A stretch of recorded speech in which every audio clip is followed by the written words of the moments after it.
Imagine I'm this person that you're trying to sell to, and I go to the pub with my mate, and I'm complaining about the thing that you would help me solve. How would it sound?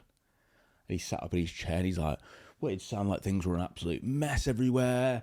Like you weren't getting home on time, you were losing money, you were worried about keeping your job. And he really listed off these problems, but your really body language changed.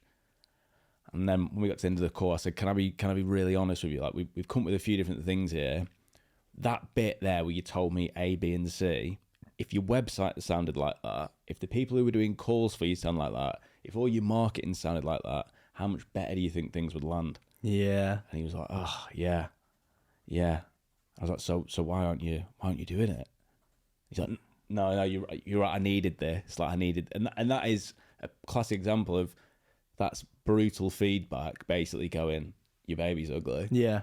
But actually seeing it and holding it up means you can get the baby plastic surgery. Yeah, and you keep texting me at weird times of the night saying your baby's not cute, and I don't know why you're doing it, but I'm not rising to it.